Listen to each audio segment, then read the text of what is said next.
Aquí comienza Misterioso Universo en la Red. Enigmas ocultos. Misterios del universo. Leyendas espeluznantes. ¿Te atreves a descubrirlo? Todo esto y mucho más en Misterioso Universo en la Red, presentado por Víctor Pérez. Encuéntralo cada semana en tu plataforma de podcast favorita. ¿Estás preparado? Bienvenidos, bienvenidas. Aquí comienza Misterioso Universo en la Red.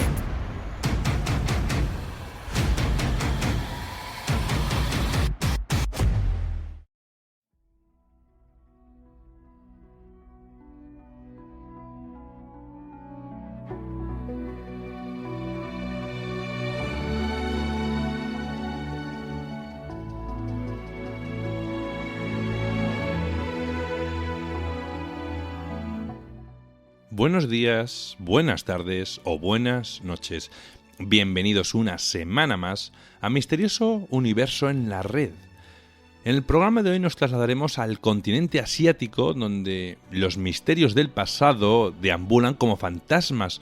En esta ocasión tendremos los secretos mejor guardados de la KGB de nuestra amiga invitada Mercedes Pullman, a través de la cual descubriremos cómo fue creado la KGB y su estrecha relación con los fenómenos paranormales. ¿Es cierto que la KGB buscaba profundizar los poderes místicos del ser humano? ¿Había sociedades secretas como la masónica o los templarios? ¿O incluso hasta había clanes de vampiros que usaban la KGB?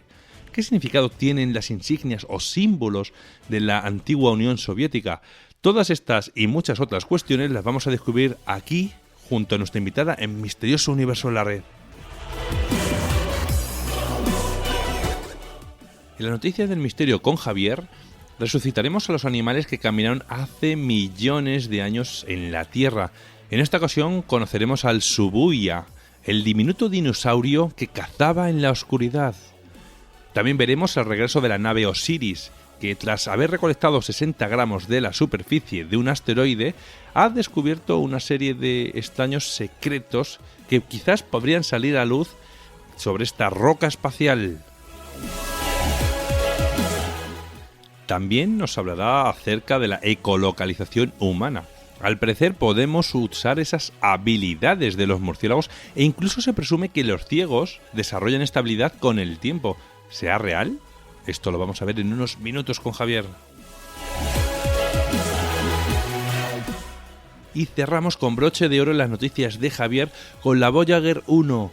Ha detectado un zumbido de gas interestelar que, en otras palabras, viene a decir que las ondas de plasma emiten un sonido bastante particular. ¿Qué sonido hacen?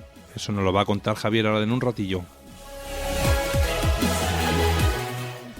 Y para el cierre del programa os traemos un testimonio real de una mujer devota a Dios que ha escrito un libro sobre cómo es la vida de una monja de clausura. Este libro se llama Cuidemos la vida consagrada, de la escritora Hortensia López Almán. Pero en este libro nada es de color de rosas. Aquí se recopilan experiencias como abusos de autoridad, problemas psíquicos que sufren las religiosas sin la debida atención médica, indiferencia por parte de las autoridades eclesiásticas y las razones por las cuales muchas abandonan este tipo de vida. Los secretos de la monja serán revelados hoy y sin censura. Ponte cómodo y súbele el volumen a tus auriculares. Empezamos a escudriñar nuestro mundo y todos los misterios del universo. Quédate, que aquí comienza esta gran aventura. Esto es Misterioso Universo en la Red.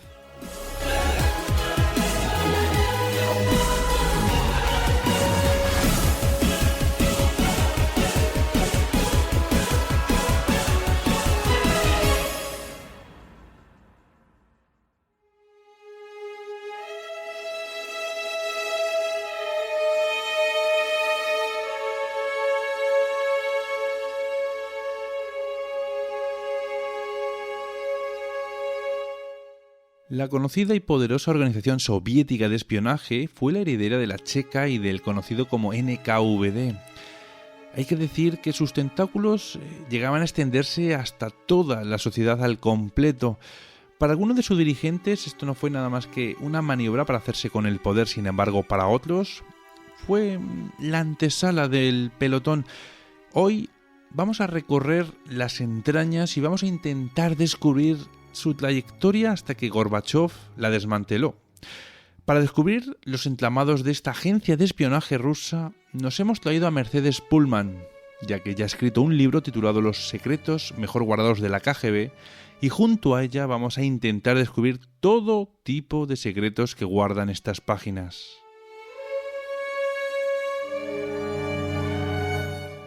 Hola Mercedes, y bienvenida a Misterioso Universo en la Red. Hola Víctor, muchas gracias por invitarme al programa. Estoy encantadísima. Bueno, encantado estoy yo de tenerte aquí para hablar de estos temas tan apasionantes y que bueno, que a muchos nos gustan, que es el tema de la KGB, que tiene tantos secretos, tantos misterios, tantos documentos que nos gustarían que fuesen desclasificados. Siempre hablamos de la CIA, pero bueno, la KGB yo creo que es bastante más interesante, ¿no crees? Sí, Víctor, y además ya te aviso que no van a desclasificar nada más. O sea, se terminó desclasificación en 1991 y en Rusia no hay ahora, no existe una ley que puede, o sea, que se compromete en 50 o 60 años a desclasificar. Entonces hay unos archivos kilométricos que siempre se quedarán en papel, ni siquiera estarán escaneados, aunque bueno, se estarán escaneados, no sabremos nunca, y solo nos quedan pues gotitas de información. Bueno, de todos modos, para los documentos desclasificados que hacen, por ejemplo, no sé, en España o en Estados Unidos, que son los más conocidos, al final siempre falta en esos documentos lo realmente importante, ¿no? La miga del asunto, y te quedas casi igual o peor, ¿no? Porque te quedas con esas ganas, ¿no? Con esa ansia de querer saber más, al fin y al cabo. Sí, además, acuérdate de los últimos que han desclasificado. Es que no dice nada. O sea, son unos papelitos, hay recortes de periódico y todo, y dices, es que no habéis aclarado nada. Pero bueno, nos han dado las migajas para que estemos contentos que algo se abre. Así es, pero bueno, menos es nada, como dice el refrán. Así que, pues nada, Mercedes, te presento y empezamos con las preguntillas de tu trabajo que hoy nos traes. Mercedes, has nacido en la Unión Soviética, donde has vivido hasta los 25 años. Eres licenciada en Filosofía Rusa y también en Antropología Social y Cultural, graduada en Trabajo Social, y actualmente eres vicepresidenta de la Sociedad Española de Antropología y Tradiciones Populares. Mercedes, habiendo vivido tan cerca de la influencia que tenía la KGB en la Unión Soviética, ¿no te da quizás reparo hablar de ello tan abiertamente como lo haces en tu libro? La verdad es que no. O sea, ya te digo que espero que la KGB no venga a mi puerta en España, porque en Rusia sí han llegado a mi puerta y fue emocionante, pero realmente yo hablo de lo que he podido encontrar. O sea, transmito la información, aunque hay muchísima más. Transmito información sintetizada, pero para que se entienda de cómo se vivía en aquellas épocas. Me dices que ha ido la propia KGB a visitarte, que quería, ¿qué interés despertaste en ellos? A ver, fue una cosa muy rara porque sabes que aquí en los colegios particulares hay una falda escocesa con un alfiler. Entonces yo, estando en un baile al aire libre, que no se habían, pues yo he dicho que soy un general de los punks.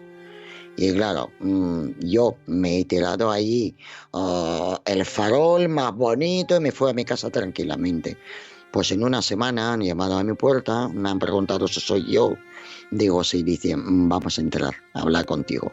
Entonces, claro, cuando entendieron que era una tontuna de una adolescente, pero claro, fue ya muy tarde, porque primero fueron a mi universidad. Yo iba con el certificado de honor de las notas, o sea, como con medalla de oro. Me lo han quitado por su visita. Y después ya, cuando ya trabajaba con ellos, fueron a la universidad a decir que no, que es buena chica, pero ya no me lo han cambiado, o sea, me han bajado las notas. Y claro, cuando llegaron a mi casa y cuando le conté lo que ha pasado y han visto que realmente no pasa nada, me preguntaron, ¿tú qué opinas sobre fascistas? Entonces, claro, yo era una chica joven, pertenecía al Partido Comunista de Juventud y, claro, mi contestación fue que lo odio. Dice, ¿quieres meterlos en la cárcel? Digo, por supuestísimo. Entonces así empecé a trabajar con ellos y tenía que introducirme a un grupo secreto de neonazistas y claro, delatar todo el grupo. Y la verdad es que fue, a ver, si me ofrecen hacer esto ahora, no lo hago, la verdad. Pero claro, era joven, era apasionada y quería cambiar el mundo. Entonces accedí, porque claro, cuando arrestaron a todo el grupo, me arrestaron a mí también. Y yo creo que fue el peor momento de mi vida. Cuando me tumbaron en el suelo, me dieron el golpe, me pusieron las pulseras, porque claro, yo tenía que ir con todo el grupo. No me podían separar. Que después me saltaron al día siguiente, cuidado, que he pasado la noche ahí en la cárcel con las mujeres del grupo. Y ya después se llamaron como a un interrogatorio, no sé qué, no sé cuánto, y les comunicaron que me han cambiado de celda, que me fui a otra dirección de policía. Pero fue, vamos, ya te digo que no repito. O sea, se me dicen ahora, digo, mira, me da igual, que os apañéis como queréis, yo no entro. Normal. Yo no sé ni cómo sacaste valor para hacer eso, por muy joven que fueras, ¿eh? En fin, pero bueno. Pues venga, ya que hemos hablado un poco de la KGB, me gustaría que nos hablases de cómo surge la idea o la necesidad de crear un organismo como es la KGB o cualquiera de sus antecesores. Sí, la verdad es que, a ver, claro, tenemos que regresar en la historia.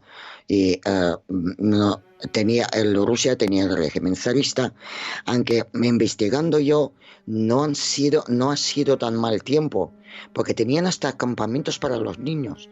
O sea, Nicolás II, la verdad es que se esforzaba de ser buen zar, que no le salía, pero es otra cosa. Pero él se esforzaba. Pero claro, aparecieron los movimientos políticos pues que querían cambiar todo. Y a mí me gusta mucho, en Rusia hay así como un dicho que cuenta, había una revolución en 1905 de los diciembristas, cuando a todos los diciembristas mandaron a Siberia, a los campos de trabajo forzado. Pero y después vino la revolución de 1917. Entonces hay como una especie de chiste que se levanta la duquesa, mira por la ventana y dice a su criada, oye, ¿qué está pasando ahí fuera en la calle? Dice, es la revolución. Y dice, ¿y qué es lo que quieren? Y la contesta la criada, que no haya ricos. Y dice la duquesa, qué pena. Dice, porque mi padre luchó para que no haya pobres. Entonces, esta es la diferencia de dos revoluciones. Entonces, ¿qué pasa? Lo que estaban montando Lenin y Trotsky es realmente una revolución para quitar el poder a la burguesía.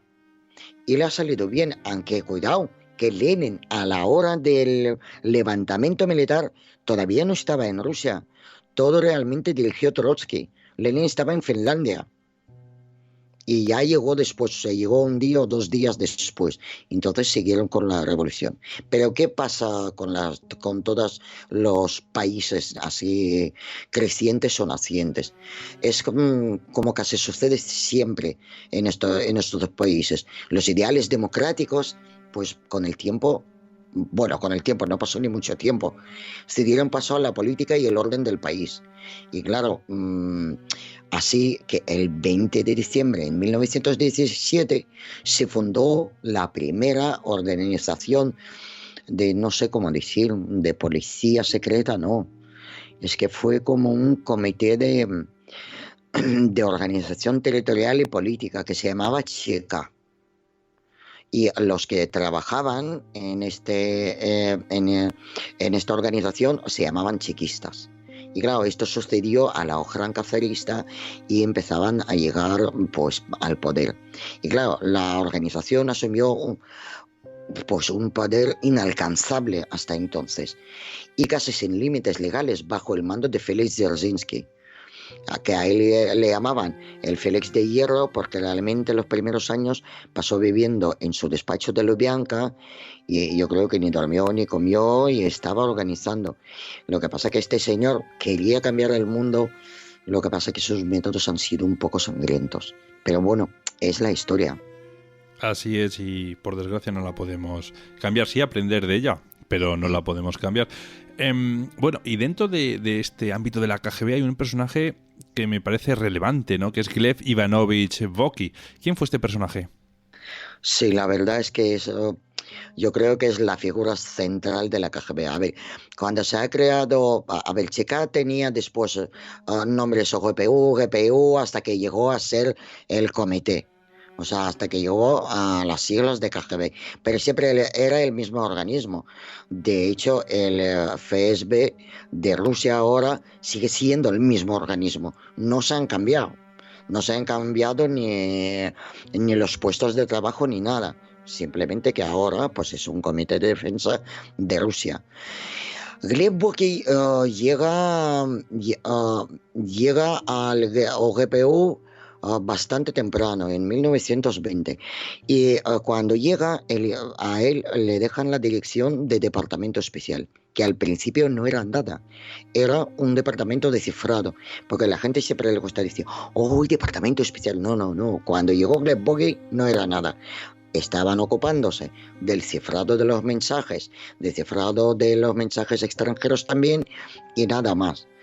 Lo que pasa es que Barchenka tuvo la suerte, no sé si la buena o la mala, Gleb Boki, conocer a Alexander Barchenka. Alexander Barchenka era un científico bastante inusual, que se ocupaba, que le interesaban realmente muchos temas. Y antes, por ejemplo, de conocer a Gleb Boki, él ya realizaba los experimentos de telepatía.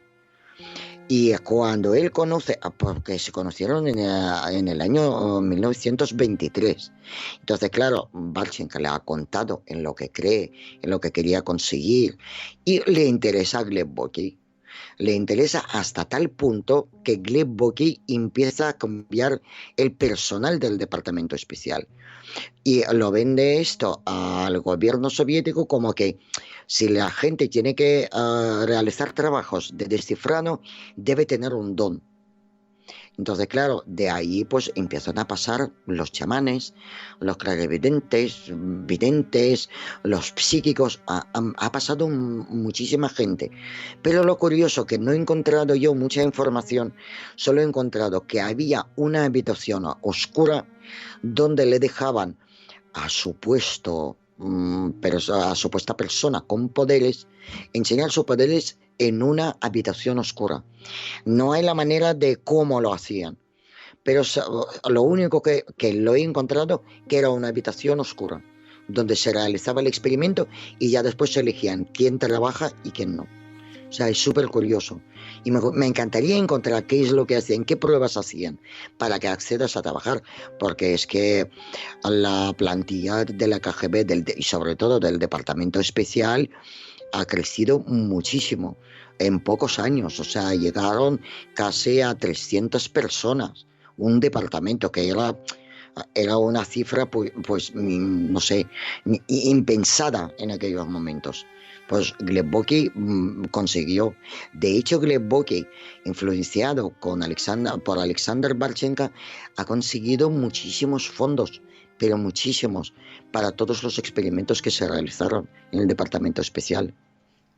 Y también, si no recuerdo mal, Mercedes Alexander Barchenka se vio atraído por una región del planeta muy conocida y hablada dentro de la mitología griega. Me estoy refiriendo a la conocida Hiperbórea, y que, según palabra de Nietzsche, allí en esa región se hallaría la eterna felicidad. Mercedes, ¿Barchenka llegó a encontrar esa felicidad eterna de la que hablaba Nietzsche? No encontró la felicidad interna. Lo que sí que ha dedicado toda su vida a buscar. Además, o sea, cuando tú lees los trabajos de Balcheca, lo que están conservando, porque muchísimos trabajos ah, siguen clasificados. De hecho, cuando le arrestaron antes de matar, él ha escrito 3 tomos de trabajo científico. Y claro, hay una entrega en un justificante que hay 3 tomos y después estos 3 tomos no aparecen en ningún lado. Pero él no se basó en Hiperbórea como una fantasía, porque el hombre no era tonto. Él ha leído a Hecateo de Mileto, que ya nombraba la Hiperbórea, ¿sabes? A Diodoro Sígulos, que, o sea, tú imagínate, pues a 90, a 30 años antes de Cristo, se hablaban de Hiperbórea, se hablaban de un poder especial de esta isla. Lo que pasa que, claro, en muchos trabajos antiguos hablan de isla, y él donde ha buscado era península. Entonces, pero bueno, realmente la Hiperbórea lo que representaba para él es el principio de nuestra civilización. Era una isla o península o lo que sea, pero él pensaba que venían de otros planetas que no eran terrestres, y que realmente crearon nuestra raza, porque era una raza aria, que es lo que después buscó Hitler también, junto con la KGB. Estaban buscando junto casi lo mismo. Y claro, él se basó en unos trabajos antiguos que decían que estaban viviendo en esta isla antes del diluvio, y cuando fue el diluvio, entonces las tribus de Hiperbórea bajaron al sur y así esparcieron por la tierra. Y realmente dedicó toda su vida buscando la Hiperbórea, y sobre todo él se basaba en un trabajo antiguo que se llamaba Dunjor, que es un tratado esotérico tibetano, pero él lo adoptó no sé, al estilo de vida rusa. De hecho, todos los tratados de teosofía, de masonería, de templarios y todo, siempre se adoptaba a la vida particular del pueblo ruso. Entonces él, claro, basándose en todo esto, estaba buscando la Hiperbórea. ¿Que se lo ha encontrado? No lo sé, porque siguen clasificados los documentos.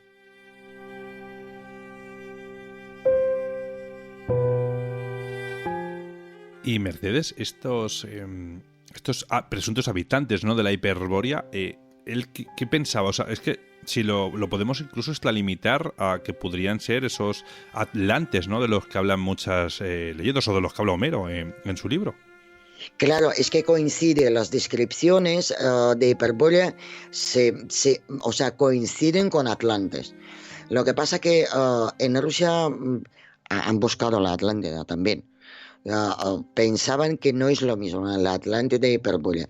De hecho, Hiperbórea es la que le dio principio también a todo el pensamiento filosófico del ser humano, y el país del conocimiento como supremo de Shambhala.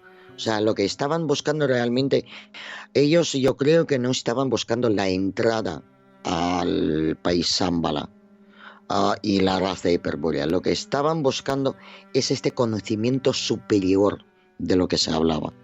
Porque yo no creo que se buscaban, ¿sabes?, un trozo de tierra, no, buscaban algo otro. Mercedes, ¿y ese algo que estaban buscando podría ser la piedra de Orión? A ver, hay que explicar también por qué buscaba la piedra de Orión. Balchev ha realizado varias expediciones a la península de Kola, y además yo estoy convencida que es un lugar, nunca he ido, porque es que antes, o sea, no llegué a investigar tanto, tampoco tenía nada para investigar sobre el tema, pero de hecho las primeras noticias que salen sobre lo que buscaba Barchenk en Península de Kola es de Ahnenerbe, que se han desclasificado hace 25 años. Y ahí aparece la primera mención de qué es lo que estaba buscando. Entonces, claro, ahí lo que pasa que hay una mezcla, no sé ni si es filosófica o es que no sé cómo decirlo, porque los rusos comparan la piedra de Orión como si fuera el Santo Grial. Pero cuidado, en Rusia Santo Grial no es la copa de la que vivió el Cristo. Es la copa que se recogió la sangre del Cristo mientras estaba crucificado. También se asocia mucho a la piedra filosofal de los alquimistas. Pero también tiene coincidencias del lápiz exiles, que es la piedra errante de Wolfram von Steinbach, y que según pues, sus poemas que se publicaron en Alemania, es una de las antiguas leyendas, y que habla también que es piedra de los ángeles.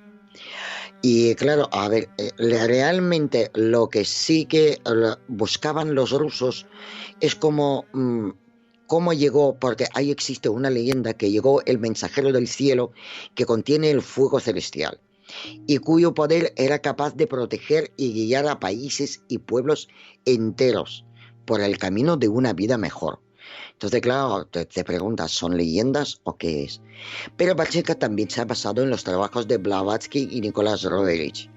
También se ha basado en esto donde ellos dicen que la piedra que esta piedra contiene una fuerza desconocida y que fue enviada a la Tierra por una civilización altamente desarrollada de 3 estrellas principales de constelación de Orión, o sea, el del cinturón. En el lugar donde la piedra cayó del cielo y se fundó el centro de la inteligencia suprema en nuestro planeta era Shambhala. Entonces, fíjate que la conexión de Piedra de Orión con el Shambhala y con todas las leyendas antiguas, y claro, ellos consideran la piedra que se le envió desde Orión, que es un terafín. Mira, yo cuando escribí el libro, yo decía terafín y le he mandado el correo a Ramos Pereira, que es el fundador de la Sociedad de Parapsicología de España.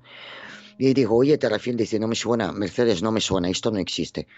Tardé muchísimo y encontré que sí, que realmente existe esta palabra, que procede del hebreo y que significa como que es una piedra cubierta de una parte de energía psíquica que salva el mundo. Y, por ejemplo, antes lo usaban al terrafín para conexión con el cielo. Entonces, claro, no sé, ¿sabes? No sé si es el ligamento de todas las leyendas que se han juntado, pero realmente Barchenko sí buscaba la piedra de Orión.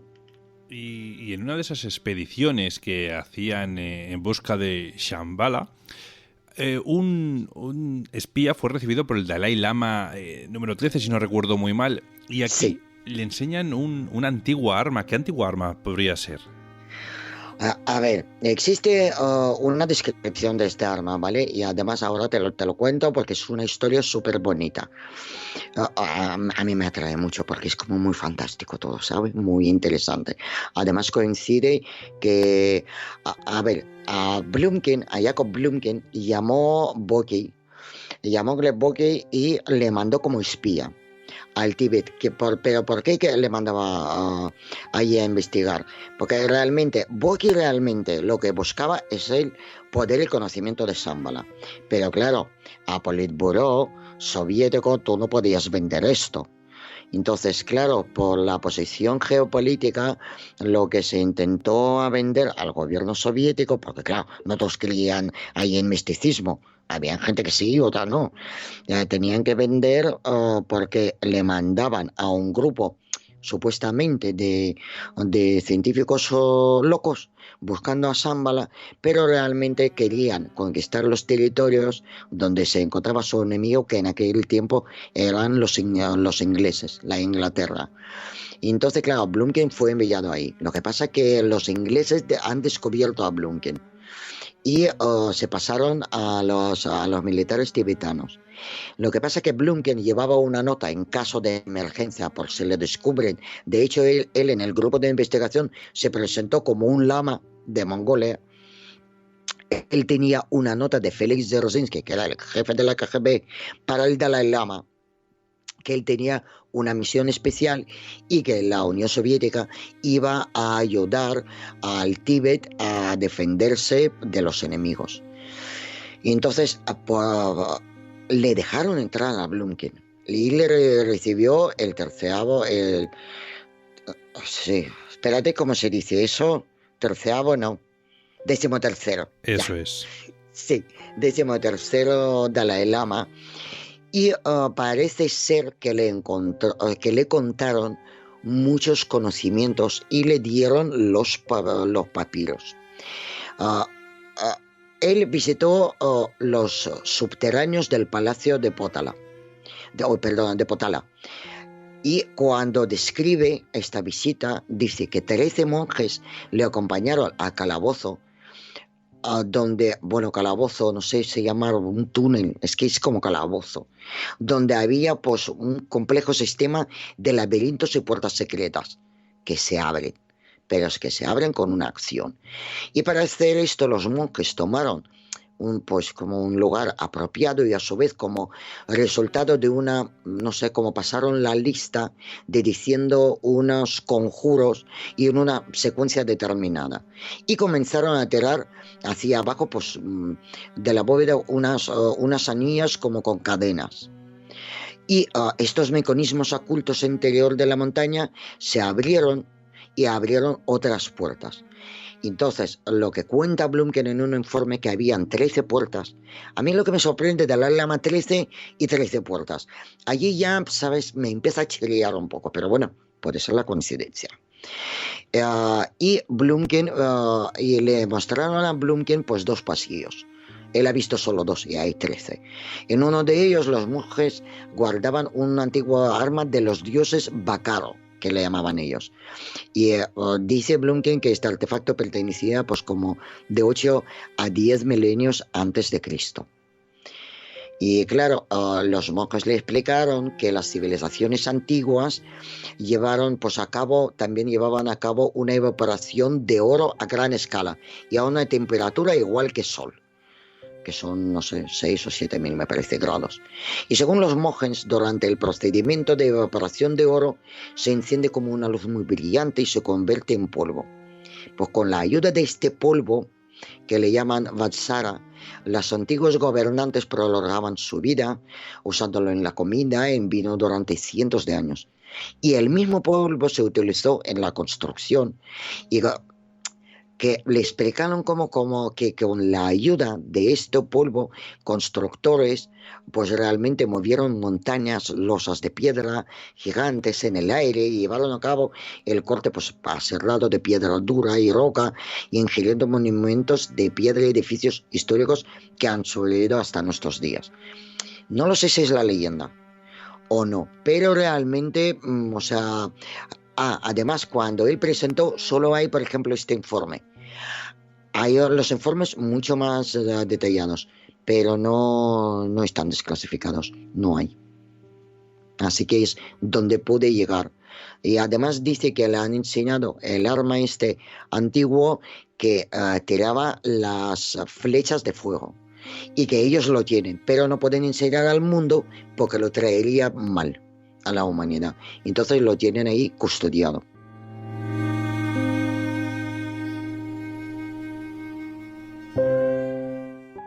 Luego también en una de las expediciones que hicieron en la península de Crimea descubrieron una serie de pirámides de aproximadamente medio metro de longitud que estaban alineadas en fila a lo largo de esta península, y lo curioso es que estaba bajo tierra.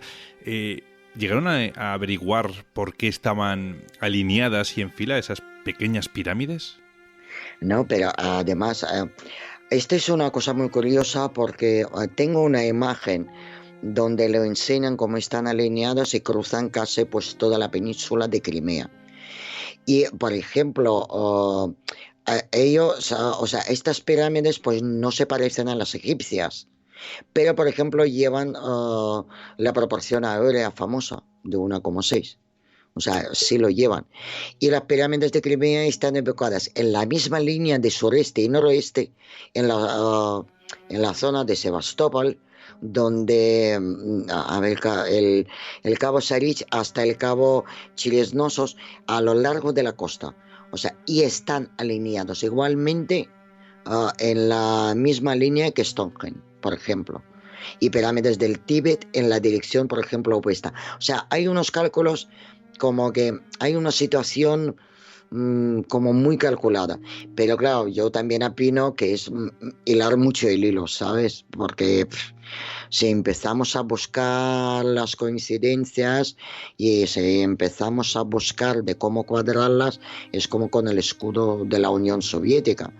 Porque ha salido un filósofo diciendo, porque en el escudo de la Unión Soviética primero aparece el Sol, la Tierra y después la Estrella Roja. Y la Estrella Roja se considera el Marte, el planeta Marte. Y entonces están realmente posicionados igualmente que los planetas. Y un filósofo sacó que sacando las medidas astronómicas en WOW, lo correspondían a mismas medidas de cómo están relacionadas en las mismas planetas, contando a partir del Sol. Pero claro, es todo, a ver, si realmente queremos buscar, podemos encontrar muchas cosas. Me parece una idea, por ejemplo, interesante del escudo. Y en las pirámides también, o sea, te llama la atención. Además, las pirámides llevaban unos depósitos de un material específico. O sea, tú imagínate, 2 lados de las pirámides estaban cubiertos como si fuera de una especie de vasijas. De las que y el análisis de estas cúpulas, de estas vasijas, mostró que son generadores de cuarzo llenos de dióxido de carbono. O sea, la proteína a su vez actúa como si fuera un filtro de ellas. ¿Para qué se hicieron estos depósitos? Porque protegía la piedra o sea, protegería pues, lo que cubre la pirámide y lo que hay dentro. No han encontrado nada dentro de las pirámides, pero esta construcción pues resultó a los investigadores muy extraña y nunca utilizada en ninguna de las pirámides. En ninguna de las que se han descubierto algo, porque no solamente hay en Egipto, sino en todas las que hay. Claro. Esta construcción solo está ahí. Y claro, siguen investigando, ¿sabes? Y claro, ya saben que protege contra hongos no sé, hace como efecto anticorrosivo contra todo.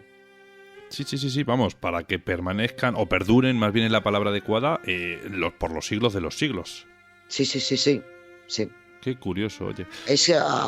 O sea, gracias a estos depósitos se creaba como su, no sé, microcircuito que lo protegía. Vaya. ¿Cuánto nos queda por aprender, Mercedes, de todas estas cosas? Y están investigando estas pirámides porque realmente no saben para qué sirvieron y para qué, o sea, la funcionalidad de estas construcciones. Y están ahí a ver si encuentran algo. Bueno, esperemos que desclasifiquen, aunque sea esto o no, por lo menos la Rusia, y nos enteremos de para qué sirven, dado su hermetismo. Mercedes, ¿qué tal acogida tuvo la masonería por parte del Kremlin? Muy buena. A ver, yo quiero que comprendas y tú y los oyentes que cuando llega la revolución bolchevique, el mundo estaba buscando su sitio espiritual en el universo. Entonces, claro, se crearon muchísimos grupos y no eran secretos y muchísimas organizaciones que buscaban este punto de encuentro, espiritualidad, el yo y mi conciencia. Entonces, claro, la masonería tuvo una historia bastante larga en Rusia. De hecho, dicen que hasta Lenin fue masón. Lo que pasa es que no he encontrado una documentación, pero claro, cuando hablan de las opiniones que tenían los masones de Alemania, los que han escrito que, no sé, era como un respeto hacia Vladimir Ulyanov y que le parecía un hombre que buscaba lo mismo que ellos, que realmente masonería era una hermandad, que bueno, creían en el creador, pero Lenin era materialista. Entonces, claro, ahí dices, es raro. Pero bueno, nosotros podemos ser materialistas y creer, no sé, en nuestro psi, ¿sabes? En nuestra energía psi. que yo lo veo bastante normal. Entonces, claro, masonería estaba prohibida en Rusia, permitida, y con cada zar, Catalina II lo ha prohibido. Su hijo después lo permitió. Iban siempre así, pero masonería nunca ha sido la masonería de Europa. La masonería rusa era bastante más específica y se basaba en la doctrina principal masonería, pero un poco, no sé, enfocada a la cultura rusa. Y en Kremlin había muchísima masonería. De hecho, si pensamos, es que realmente, o sea, la estrella roja es el símbolo de masonería. La hoz y el martillo son herramientas de masonería y había muchísima presencia de pensamiento masónico en el Kremlin hasta cierto punto, hasta que le prometió ya Stalin y diciendo, a ver, un masón no puede ser comunista, y ya empezaron a perseguir. Lo que pasa que claro, cuando los empezaron a perseguir a los masones, perdón, hasta en el Kremlin, ¿qué es lo que hicieron? Quemar toda la documentación. Y entonces no se salvó mucha información, y lo que sí que se puede hacer una conclusión de que era masonería son por los interrogatorios de los masones, que además los pobrecitos estaban defendiendo sus ideales y pensaban morir por ellos. Y hay han salido como 2 tomos solamente de interrogatorios de los masones, donde ellos cuentan qué ha pasado, y también han publicado 3 tomos de enciclopedia de las sociedades secretas de la URSS, y hay un tomo también está dedicado a la masonería rusa, porque realmente estaban luchando por el bien humano, estaban ayudando, también los grupos masónicos eran más caritativos, ayudaban a la gente, pero como todo, primero estaban permitidos y todo iba muy bien, pues hasta que se cruzó y desaparecieron todos de la faz de la tierra. Lo que pasa es que ahora, por ejemplo, en Rusia hay muchísimas logias masónicas y está todo permitido y pueden reunirse y pueden hacer libremente sus actividades. Pero claro, tuvieron su tiempo en apogeo en Rusia, pero también cuando tenían caídas, eran grandes caídas. Luego también recuerdo haber leído en tu libro que ese ejército de la Iglesia, esa orden de los caballeros templarios, también llegaron hasta lo que es territorio soviético en aquel entonces. ¿Qué hay cómo sabemos esto? ¿Qué pruebas tenemos? Sí, esto es muy curioso. Entonces, claro, yo creo que los templarios pasaron por todos los países, no sé dónde no pasaron. Y en Rusia, por supuesto, hay su leyenda sobre los templarios. Cuando dicen, de hecho, hay 2 códices antiguos donde describen cómo llegaron 18 galeras con extranjeros y traían piedras preciosas, plata y oro. Y claro, los entusiastas de las leyendas templarias y de hechos templarios, entonces claro, empezaron a investigar y empezaron a encajar piezas. Entonces claro, ahí había el conde de Moscú, por aquel entonces era Yuri Danilovich, y la verdad es que la Rusia estaba dividida como en muchos condados. Y había un condado que era bastante más grande, y dicen que este Yuri Danilovich recibió a los templarios en Nueva Novgorod, y de ahí pues afirman los investigadores que le entregaron la plata, el oro y las piedras preciosas, y se han quedado ahí y se esparcieron por Rusia. Y como es enorme Rusia, pues había territorio donde perder, y esto lo basan en que a partir de esta visita, de repente Moscú se convierte en un centro religioso, el condado de Moscú crece muchísimo, se unen más condados y todo, pues hay un crecimiento económico y social muy grande.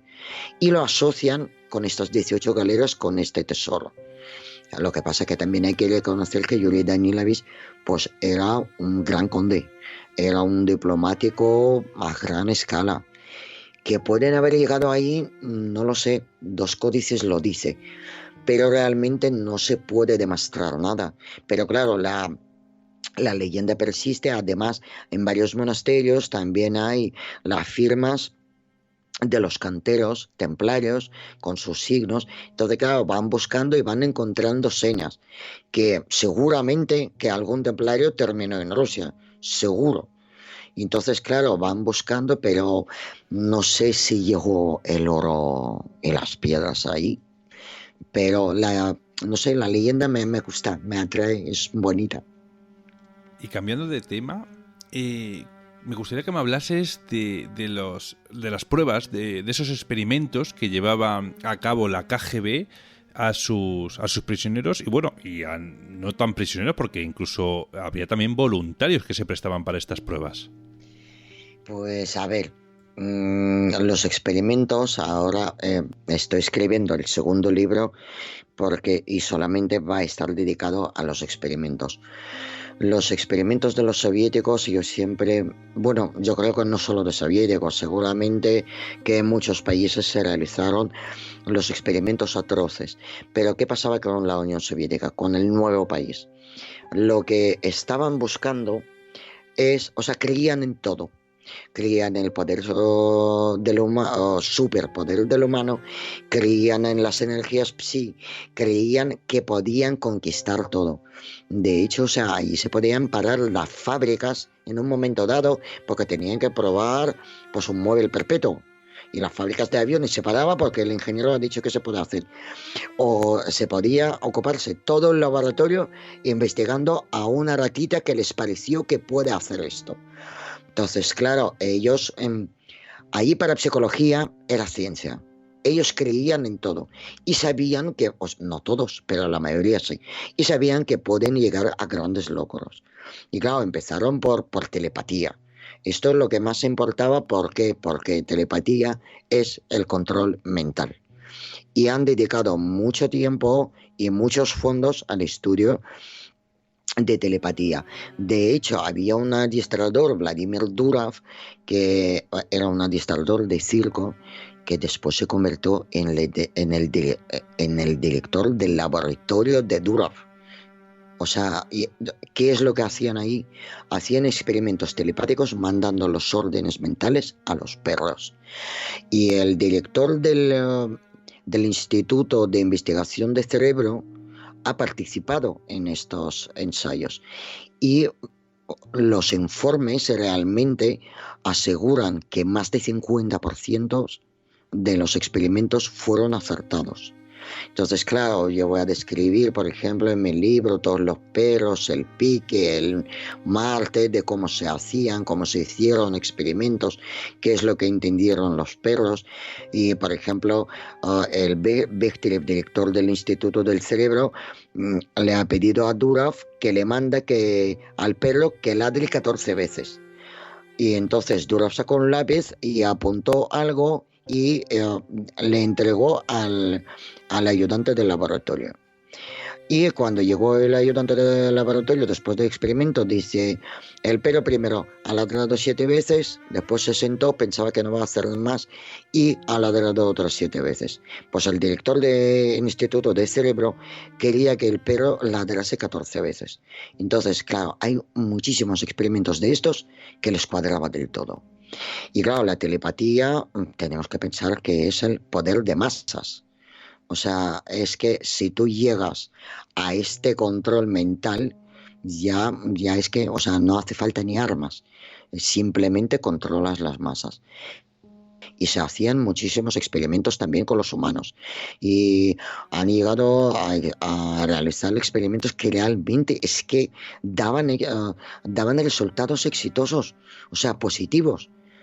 Y claro, se animaban mucho más. Entonces, claro, pensando en superhombre, en control mental, por ejemplo, claro, es que llegaron a un proyecto que se llamaba el Proyecto Cole y todo empezó por por una, por un experimento de cortar la cabeza a un perro y reanimarla. De hecho, cuando se presentó este experimento en el Congreso de Fisiólogos de la URSS, le dieron un trocito de queso a la cabeza reanimada del perro que salió por el esófago porque no tenía cuerpo. El doctor Demijov empezó a hacer trasplantes de todos los órganos y hasta cortar los pelos por la mitad y implantar este cuerpo a otro perro mayor. Y claro, hay imágenes de vídeo de estos y son, la verdad es que son desconcertantes y son desagradables de ver. Pero esta operación no fue la única. Fueron más de 20 operaciones exitosas, que los perros sobrevivían pues un mes, 2 meses, pero realmente esto que le enseñó, que se pueden hacer esto, pueden cortar la cabeza a un perro y meter a un robot. Entonces empezaron a planificar la construcción de un biorobot, que o sea, se pondrían la cabeza del perro y el cuerpo pues metálico. Entonces, claro, esto podía ser pues un soldado invencible. Lo que pasa es que por todo lo que he buscado en la documentación, el proyecto duró 10 años, o sea, para 10 años da para mucho. Además, tenemos que pensar que lo que tenía la KGB, o sea, no es que tenía personas contratadas, no, es que todo país trabajaba para la KGB. Y lo que se proponía hacer la KGB, pues se dirigía al instituto correspondiente. Puede ser de cerebro, puede ser de aviación, puede ser de física, dependiendo de los experimentos que hacían. Y por ejemplo, con el Pacto de Varsovia, cuando tenían que firmar pues, los países de Europa de no tener nada de armas de gas venenoso, entonces claro, todos firmaron. Pero Rusia es enorme, muy grande. ¿Y qué, por ejemplo, hicieron los alemanes? Dicen, bueno, como Rusia es enorme, vamos a ir para allá y vamos a investigar los gases venenosos. Y claro, llegaron a Rusia y trabajaron juntos bastante tiempo, hasta año creo que 37, pero empezaron en el año 1920. Ojo, de lo que han investigado. De hecho, la primera fábrica que se abrió de las pruebas de gas se llamaba Tomka. Pero ¿qué es lo que hicieron? Han construido un depósito con un orificio de aire y tenían que calcular la medida del gas exacta hasta que, por ejemplo, llega a envenenarse, matar o que llega a matar. Lo que pasa es que el patriotismo soviético es tan raro a veces y tan sorprendente que en estos experimentos participaron los trabajadores del laboratorio y es más, hasta los estudiantes de medicina se ofrecieron para probar. O sea, y han sido pues las cobayas de las pruebas y han sufrido todo esto.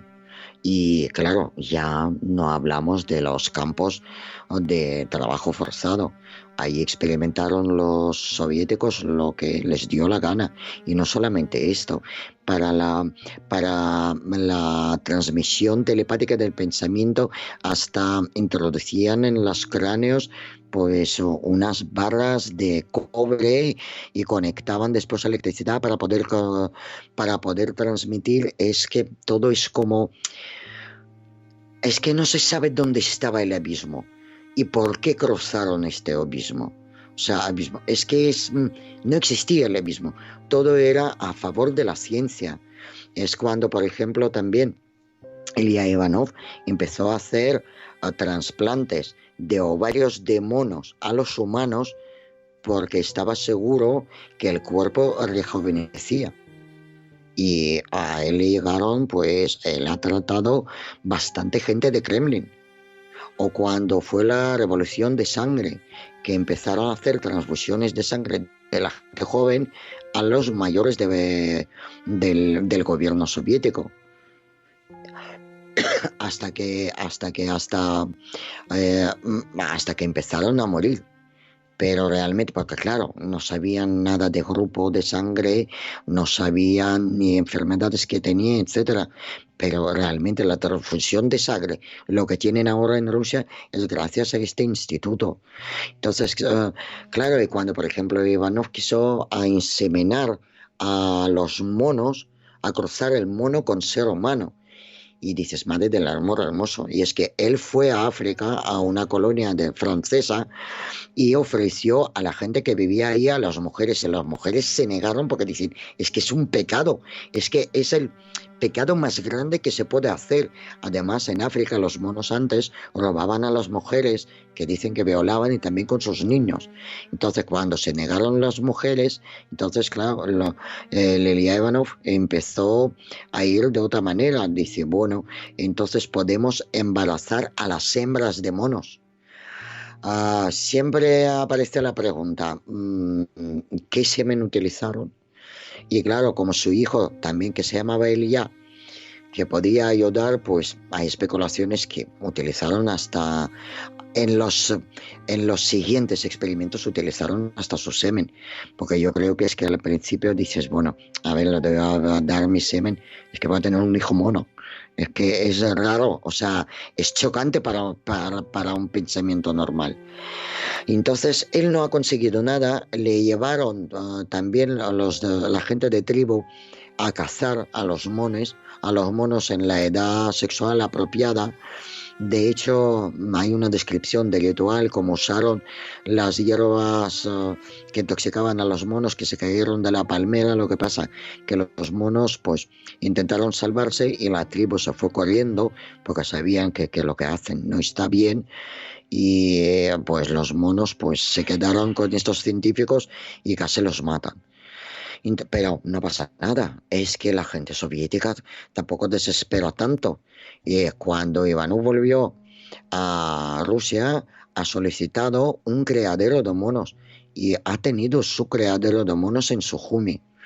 Y ha organizado, de hecho, salió en el periódico un anuncio que las mujeres que quieren luchar por la ciencia de la Unión Soviética y crear al superhombre tienen que presentarse voluntarios a las pruebas de inseminación, y que no era de pago. O sea, estaba resaltado que si te quieres ganar dinero con esto, no, es solamente por la patria. Lo que pasa que Ivanov tenía muy pocos monos en aquel momento, y cuando al final se presentó una voluntaria, que le llaman en los registros voluntaria G, el orangután en la edad apropiada pues se ha muerto. Entonces no se realizaron.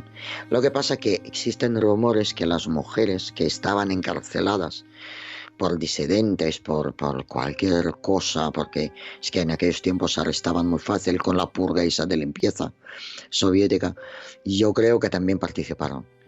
O sea, les obligaron, ¿sabes? Es como ofrecer, oye, tú haces esto y yo te dejo libre.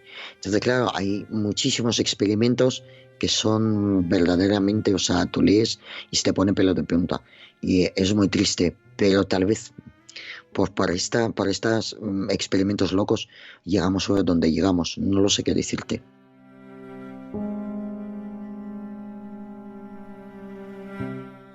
Nuestra invitada de hoy ha sido Mercedes Pullman y nos ha hablado de una pequeña parte de todo lo que podemos encontrar en su libro Los secretos mejores guardados de la KGB.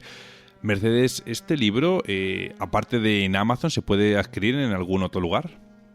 Bueno, la verdad es que no. Me he auditado yo solita con Amazon y solo está en Amazon. Y además cuando pones la KGB, primero sale Series de Americans y segundo mi libro. Bueno, y pregunto, ¿pueden ponerse en contacto contigo directamente y pedírtelo a ti si les gustase, ¿no? Al fin y al cabo que se lo mandes firmado, dedicado o algo. Sí, por supuesto, estaré encantada de mandarles. Me tienen que buscar, por ejemplo, en mi página de Facebook, que es exactamente Mercedes Pullman, y es fácil encontrar, y ponerse en contacto ahí, y ya le hago encantada, y les envío el libro con dedicatoria. Perfecto. Bueno, Pullman se escribe con 2 L's, amigos, si la queréis buscar. Que no os pase lo que a mí yo la buscaba con una L y no era capaz de encontrarla. Así que nada, pues Mercedes, ha sido un placer y muchísimas gracias por compartir con nosotros tu trabajo y tiempo y sobre todo por despertar de nuevo nuestro interés por la KGB más oculta. Te espero para futuros programas y para ese segundo libro que dices que estás trabajando en él. Cuídate, un abrazo. Un abrazo.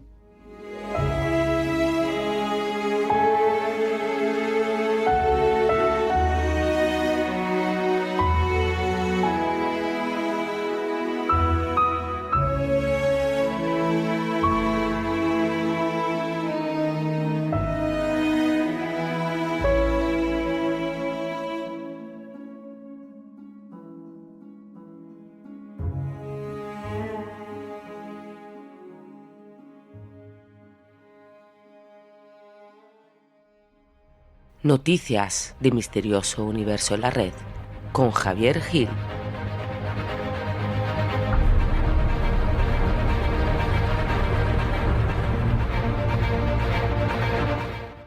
Y llegó el momento de las noticias del misterio con Javier y como siempre trae unas noticias muy interesantes y muy variadas. Muy buenas, Javier, ¿qué tal? ¿Cómo estás? Hola, muy buenas, Víctor, ¿qué tal? Encantado de estar aquí una semana más. Pues bien, muy bien, la verdad. Aquí vamos ya medio encarrilando el veranito y bueno, pues vamos a ver si este verano podemos hacer un verano más normal, más común, ¿no? Porque bueno, ya hablamos el programa anterior, hablamos de las vacunas con el coronavirus, con el COVID-19. Y bueno, pues poquito a poco vamos viendo cómo se van vacunando más personas. Vamos a ver qué tal se nos da este verano, a ver si nos dejan un poquito más de libertad que el pasado. Sí, esperemos que el ritmo de vacunación siga creciendo, que parece que va por buen camino y podamos tener un verano, si no del todo normal, por lo menos un poco más normal y que todo esté más tranquilo, que haya mucha gente vacunada, que la gente que no esté vacunada que respete dentro de los límites, ¿no? Que respete las normas que haya y esperemos que todo tiene, por lo menos yo creo que ya vemos la luz al final del túnel. Sí, por lo menos ya vemos algo, ¿no? No, vamos, esto tiene que durar todavía un poquito más, la verdad. Al final yo creo que vamos a tardar un pelín más de lo que creíamos, pero bueno, pero como bien dices, ya vamos viendo un poquito de luz al final del camino. Bueno, pues nada, pues Javier, dinos de qué nos vas a hablar hoy, qué noticia nos traes. Pues sí, mira, te voy a hablar de la Voyager 1, que es una nave que tenemos ya dispersada más allá de nuestro sistema solar, pero que todavía sigue enviando información, aunque no lo parezca, todavía funciona y todavía nos sigue enviando información, y información muy interesante. Vamos a hablar un poquito de lo último que nos ha enviado o que nos ha llegado aquí a la Tierra de su parte, ¿no? También voy a hablarte de la ecolocalización en humanos. Si pensamos así un vistazo rápido, tú y yo que somos muy frikis, ¿no? Y si pensamos en superhéroes podemos pensar en Daredevil, y si pensamos en la vida de a pie, pues podemos pensar en un murciélago, que esos animales se mueven por ecolocalización porque son ciegos, y voy a explicarte qué pasa con esa ecolocalización en los humanos. Luego voy a volver al espacio otra vez y te voy a hablar del regreso de la nave Osiris, porque ya hablamos en un programa anterior que iba a recoger unas muestras del asteroide Bennu, y esas muestras ya las ha recogido y ya está de camino hacia aquí. Y por último también te voy a hablar de un pequeño dinosaurio que ha sido bautizado como Shibuya, que tiene su nombre, luego explicaré por qué lo han bautizado de este nombre, y que es un poco peculiar con respecto a los demás en la manera de cazar y en la manera de moverse. Muy bien, bueno, pues si te parece empezamos con la primera, que es la noticia de la Voyager 1, donde, bueno, pues al parecer ha detectado un zumbido de gas interestelar. ¿De qué se trata este gas interestelar que ha captado esta sonda, Javier? Pues sí, mira, haciendo un poquito de memoria, ¿no? Cuando te he dicho y te he hablado de la Voyager, tenemos que decir que es una de las dos naves que la NASA envió hace ya nada más y nada menos, Víctor, que 44 años al espacio, ¿no? Hoy en día ya es el objeto fabricado por el ser humano que más lejos ha llegado, y hay que decir que todavía sigue avanzando, y ya cuando hablamos de avanzar para la Voyager es avanzar hacia el infinito, ¿no? Y todavía sigue descubriendo cosas, y una de ellas ha sido este zumbido de gas estelar. En 2012... si seguimos echando la memoria atrás, la nave cruzó la frontera del sistema solar, que ya hablamos de ello también una vez en un programa, la heliosfera, ¿no? Y la atravesó. Y entonces atravesó esa barrera que los astrónomos nombran heliopausa, ¿no? Que es el punto en el que el viento solar ya se une con el viento estelar de otras estrellas y a partir de ahí es cuando ya se dice que se está desplazando por el espacio interestelar.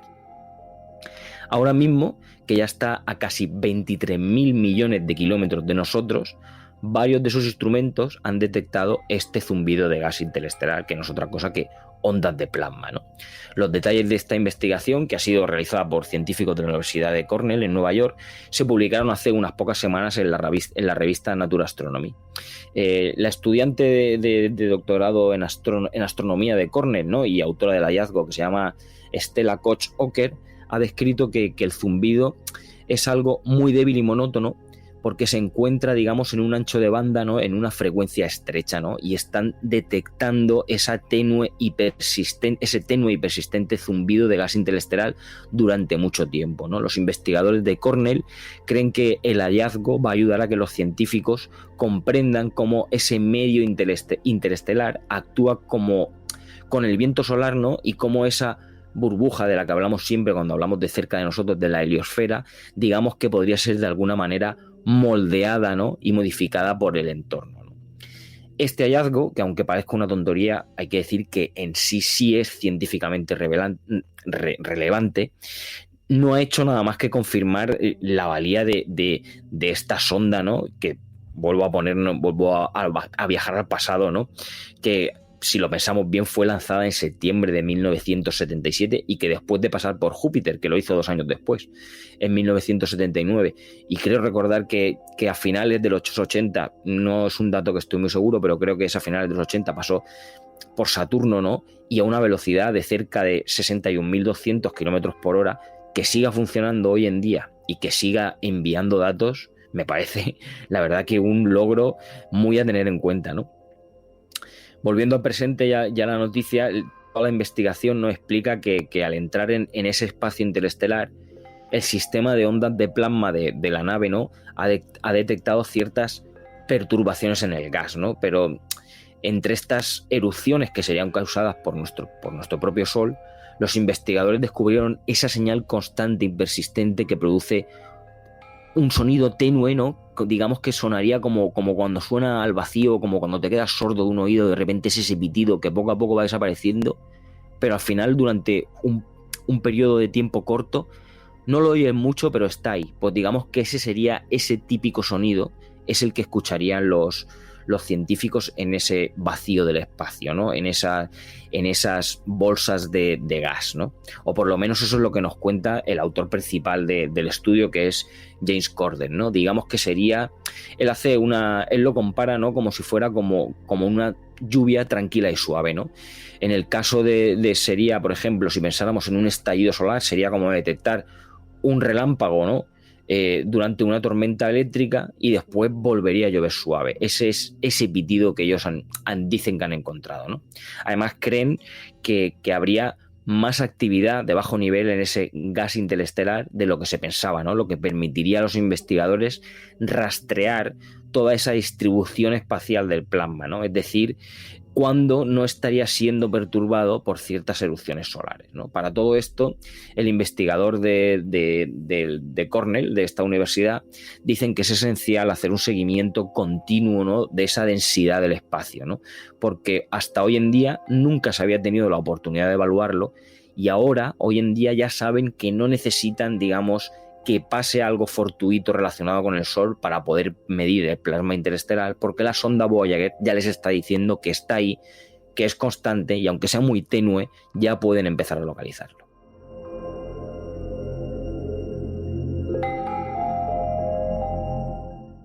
En la segunda noticia vamos a hablar de la ecolocalización en humanos. Y bueno, Javier, en la especie de sumario de esta sección nos dijiste que todos los murciélagos son ciegos. Juraría haber leído en alguna revista como National Geographic que todos los murciélagos no son ciegos, creo, de hecho ven bastante bien. Es como que necesitan esta ecolocalización para poder trazar ese mapa en su cabeza al estilo, como tú bien has dicho, somos frikis, ¿no?, al estilo Batman, para poder moverse mucho más rápido en ese entorno que se ha creado de forma, digamos, virtual en su cabeza. Sí, Víctor, tienes razón. He metido yo ahí un gambazo. No sé en qué estaba pensando cuando todo. Me refería a que no son ciegos, son como si, a ver cómo lo puedo explicar, como si fuera un poco beodos, ¿no? Digamos que se apoyan mucho en el sistema de ecolocalización porque a lo mejor sus ojos no son tan hábiles para esquivar cosas. Pero he metido ahí la gamba, mea culpa. Nada. Bueno, pero escucha, se apoyan en casi 4 cosas, juraría. Es en los ojos, en la ecolocalización, en una especie de brújula y en un sentido que tienen desarrollados. Alucina, ¿sabes? Sí, son unos animales increíbles. Sí, la naturaleza ya sabemos que al final se abre paso, porque la naturaleza es de lo poquito casi que queda como tal, ¿no? Nosotros hemos sido un poco los que hemos involucionado. En fin, Javier, bueno, pues vamos a hablar, venga, de este personaje de Daredevil. O sea, Daredevil obviamente tenía esos poderes y demás, ¿no? Pero, sin embargo, esta ecolocalización en humanos la tenemos todos. ¿Es algún tipo de microchips que nos pueden instalar? ¿O es algo que a lo mejor no lo tenemos desarrollado porque lo hemos dejado dormir? No sé, explícanos, Javier. Pues sí, mira, Víctor, para empezar te voy a decir que no es la primera vez que la ciencia ha logrado demostrar esta habilidad, que aunque parezca una tontería, es una habilidad rudimentaria para la ecolocalización, ¿no? En los seres humanos. Porque hay que decir que todos tenemos la capacidad de detectar objetos en la oscuridad por la manera en la que el sonido podría rebotar en ellos, ¿no? Es más, en el mundo hoy en día existe un puñado de individuos, hay que decir que no son muchos, pero con una notable capacidad para poder orientarse mediante esta localización, ¿no? Pero un reciente estudio reveló que no se trata, como bien estabas preguntando, de una habilidad especial que solamente tengan unos pocos, ¿no? Todos nacemos con ella, lo que pasa es que no la practicamos, no la entrenamos y al final se pierde. Para orientarse, las personas, este puñado de personas, ¿no?, que practican la ecolocalización, hacen pequeños ruidos, normalmente chasqueando la lengua, ¿no?, e interpretan el sonido que estos chasquidos hacen al rebotar sobre los objetos y al volver a sus oídos. Te voy a hablar de uno en concreto, que además es el más conocido. No voy a profundizar mucho, ¿no?, pero sí que sé que es Daniel Kish, que perdió la vista cuando solo tenía 1 año y ha llegado a tal nivel de ecolocalización, ha refinado tanto esa capacidad para localizar que es capaz de oír su entorno con total precisión, incluso en la calle, o sea, de a pie. Cuando sale el hombre a la calle a pasear, no le hace falta ningún tipo de bastón y puede esquivar absolutamente todos los obstáculos que se encuentren. Y volviendo al estudio, pues mira, lo ha desarrollado el doctor Miwa Sumiya del Centro de Información y Redes Neuronales de Osaka, en Japón, y que ha llevado a cabo un experimento, ¿no?, con 15 voluntarios. Hay que decir, aún así, que los seres humanos no estamos acostumbrados a emitir sonidos que nos ayuden a ecolocalizarnos, ¿no? Así que lo que hizo Sumiya, ¿no?, y su equipo fue montar un escenario que digamos que estaba bastante preparado para la prueba, ¿no? Por una parte, situaron un emisor de ultrasonidos que emitía frecuencias de 41 kHz que son inaudibles al oído humano. Esta señal lo que hacía era rebotar por la habitación hasta la cabeza de un maniquí que tenía ciertos micrófonos dentro, ¿no?, de los oídos para simular, digamos, al máximo esa experiencia de sonido de un ser humano. Los ultrasonidos, ¿no?, entonces eran convertidos en sonidos audibles, ¿no?, con un sistema de sonido binaural, ¿no?, digamos que una especie de sonido tridimensional, ¿no?, y ese sonido 3D era entonces reproducido a través de unos auriculares. En la habitación donde se emitían los ultrasonidos había un cilindro, ¿no?, un tubo que estaba dentado y que había veces que giraba y otras veces que no. Y el objetivo de los participantes era tratar de averiguar si el cilindro se estaba moviendo tan solo escuchando las diferencias de timbre y de tono de los sonidos que eran rebotados, ¿no? Pues tengo que decirte, Víctor, que todos ellos lo lograron sin casi entrenamiento y que algunos de ellos incluso lograron determinar la forma del objeto, ¿no? Aunque sí que es verdad que estos fueron los menos, ¿no? Así es que tengo que decirte que parece ser que las personas somos mejores detectando objetos que se están moviendo, ¿no?, que objetos que son estáticos. El objeto del experimento era, digamos, discernir si los seres humanos somos capaces de discernir, otra vez propiamente dicho, ¿no?, la forma y la posición de los objetos a través del sonido, ¿no? Y efectivamente parece que se puede hacer.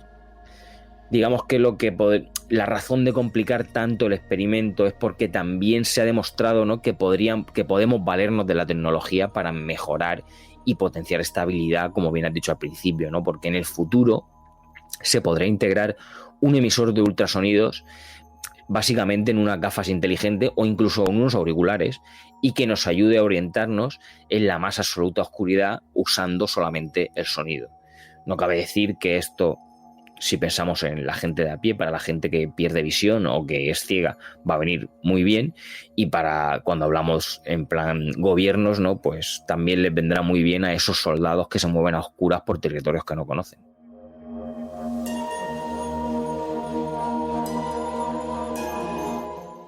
En la tercera noticia vas a hablarnos de ese regreso de esa nave llamada Osiris, que ya ha recogido esos famosos 72 gramos de ese asteroide Venus, si no recuerdo mal, que ya hemos tratado a veces en otras ocasiones, vamos, en el programa. Javier, cuéntanos, ¿qué has averiguado acerca de esta nave? Bueno, pues que ha iniciado su regreso a la Tierra con la primera muestra, ¿no?, que se recoge de ese asteroide, ¿no? Como bien has dicho, esos gramos, esos 72 gramos, he leído en varios sitios mientras que estaba preparando la noticia. En algunos sitios pone 60 gramos, en otros pone 62, 60 en unos 72, así que vamos a dejarlo entre 60 y 70 gramos, ¿no? Realmente a nosotros nos da igual, ¿no? De esa masa de Venus, ¿no?, y que puede dar esas pistas sobre la formación de los océanos y sobre todo del sistema solar.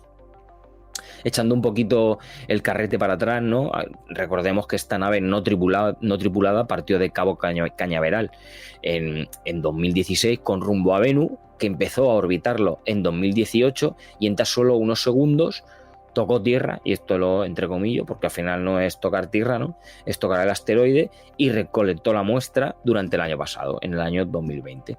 Después la nave continuó dándole vueltas al asteroide hasta que se esperó a que iniciara ese largo viaje de vuelta a la Tierra que concluirá en 2023. Dando un poquito de información más exacta, ¿no?, digamos que el día 10 de mayo de 2021, sobre las 4:15 de la tarde, una confirmación a la sala de control llegó de que volvió a encender sus motores para alejarse de la órbita de Venus. Unos 16 minutos, hay que decir, cuando te he dicho las 4:15, ¿no?, digamos que exactamente eran las 16:16, y es porque hay 16 minutos de delay, ¿no? Son 16 minutos después de que realmente hubiera sucedido por ese retraso de las comunicaciones por las distancias, ¿no? Me parece que lo hablamos la última vez, pero tengo que recordar que el asteroide Venus es una cápsula del tiempo de nada más y nada menos que 4.500 millones de años, y ese análisis, ¿no?, de las condiciones, de la cantidad de agua que tenía esa zona del sistema solar, va a ayudar a entender cómo se forma nuestro propio planeta, ¿no? Así que a partir de hoy la comunidad científica va a estar ansiosa por recibir esos gramos, ¿no?, de que hay que decir del que se piensa guardar hasta un 75% para los investigadores del futuro. Sin embargo, hay que decir, Víctor, que los investigadores todavía van a tener que esperar al menos 2 años y medio hasta que la cápsula con este preciado material descienda otra vez a la Tierra, que calculan será cerca de septiembre de 2023, que ya saben que va a caer en el desierto de Utah. Eso sí, por el camino va a tener que superar con éxito varios desafíos en esa trayectoria, ¿no? Uno de los primeros retos, y que demandaba mucha precisión, era salir de la órbita de Venus a toda velocidad y hacerlo adecuadamente, ¿no?, teniendo en cuenta dónde va a estar la Tierra, el planeta Tierra, en 2023. Tenemos que pensar que la sonda se encontraría dando vueltas alrededor de Venus y que tiene que salir disparada en la dirección correcta y a la velocidad correcta para encontrarse con la Tierra en 2 años. Los propulsores de la nave, que van a una velocidad de 958 km por hora, tienen que cambiar para que la trayectoria llegue a cruzarse con la Tierra y logre aterrizar con éxito. Además, la nave va a tener que darle al Sol 2 vueltas enteras y cubrir alrededor de 2.300 millones de kilómetros durante estos 2 años para poder alcanzar la Tierra. Los científicos, además, explicaron que la salida de órbita es tan crucial en esta misión como lo fue alcanzar la órbita de Venus en 2018. Haciendo un símil, ellos decían que esto es como una bala que viene a altísima velocidad y que de repente tiene que desacelerar para poder estar en órbita y no estrellarse. Así que Esperemos estar aquí para contarlo en 2023 y a ver qué nos trae y qué nos descubre ese asteroide de 4.500 millones de años de antigüedad, a ver qué secretos esconde y qué podemos contar en un futuro.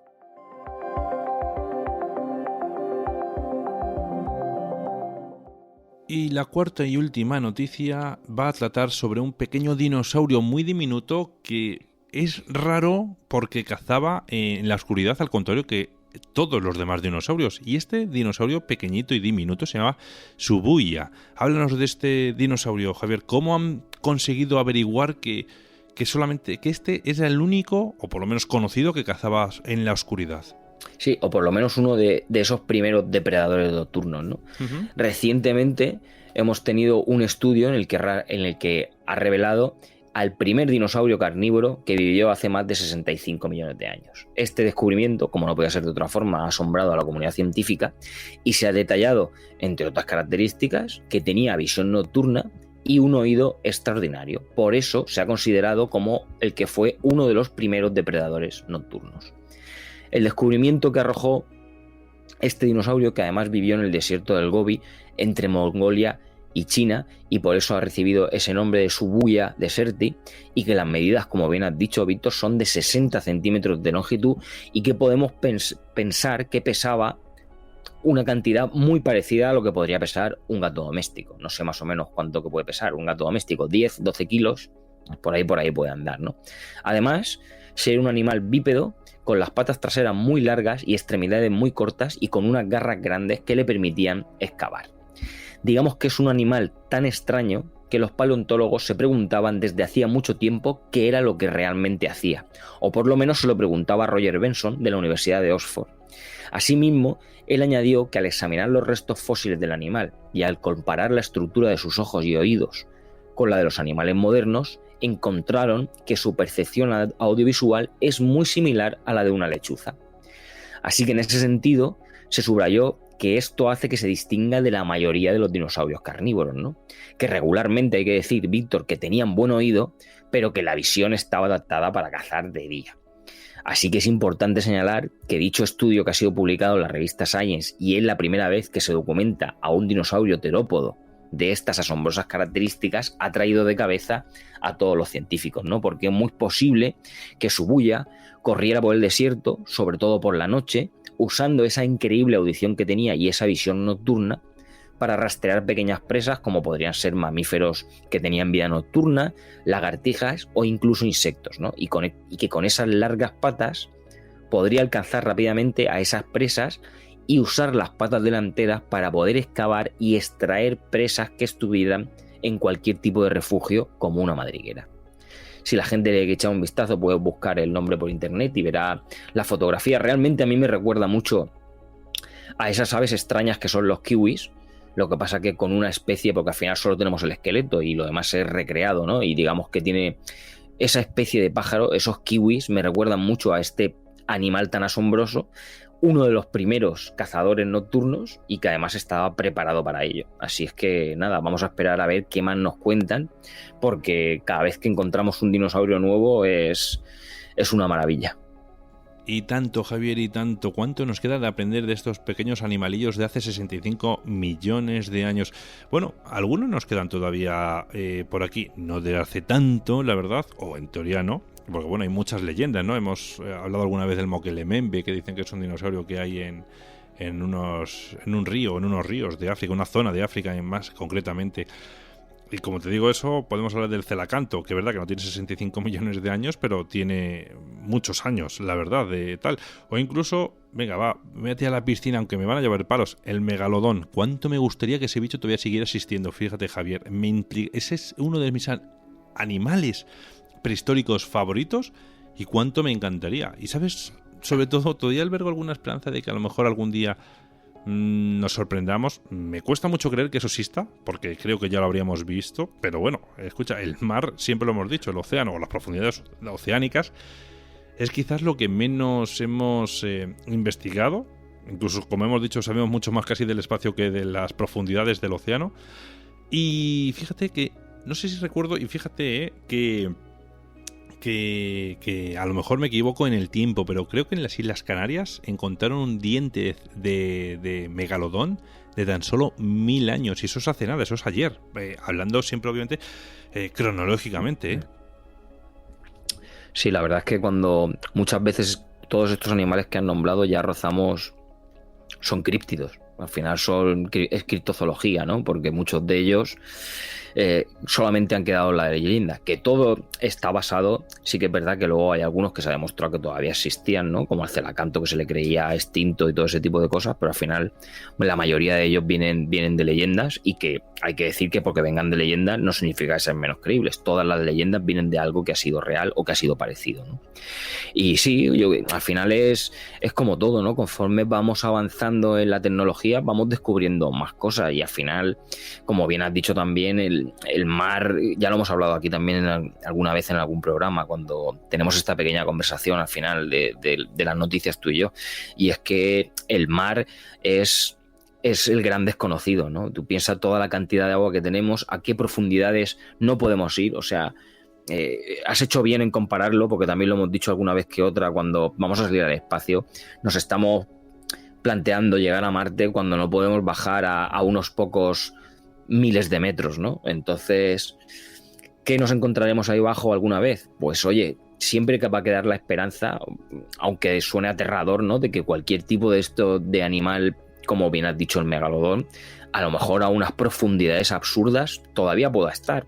¿Por qué no? O por lo menos enviar algo que lo investigue, enviar una cámara de alguna manera que nos lo pueda aclarar, ¿no? Por lo menos bajar más allá de donde se ha conseguido bajar, ¿no? Porque hoy en día los materiales que existen no aguantan esa presión, pero con el tiempo, al final, es lo de siempre. Cuando sigamos avanzando con el tiempo, llegaremos a un momento en el que podremos bajar y oye, ¿por qué no? Siempre está bien que mantengamos la esperanza de que, oye, alguna vez sabremos qué hay ahí abajo.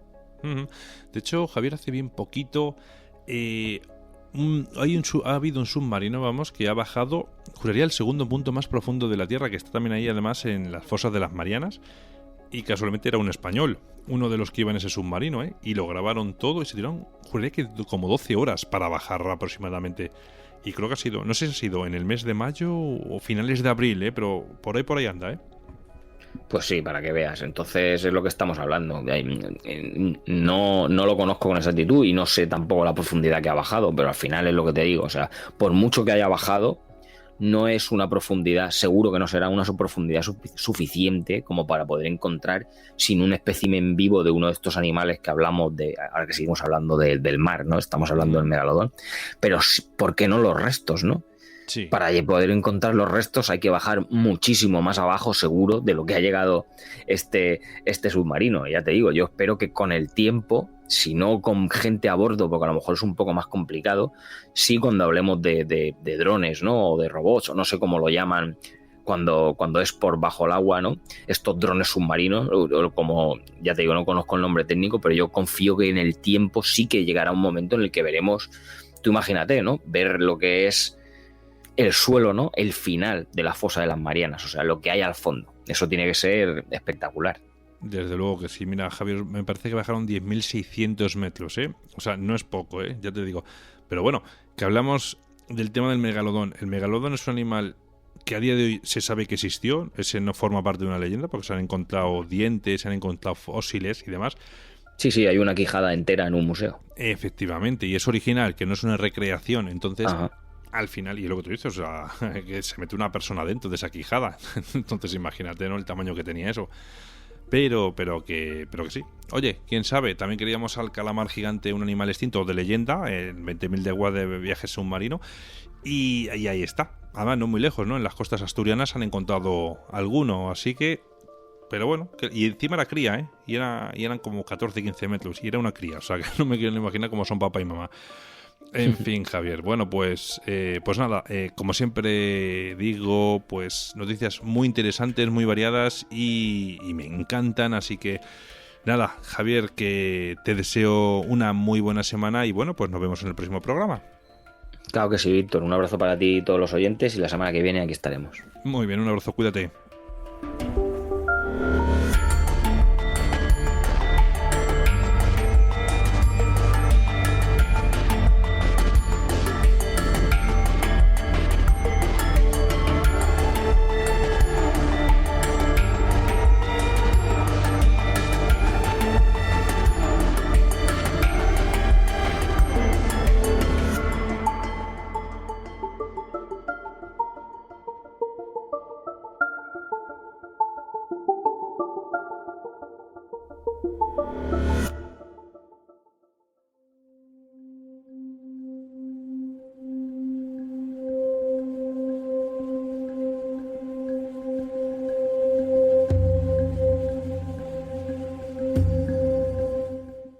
Nuestra próxima invitada ha vivido durante 20 años como monja de clausura en diferentes conventos.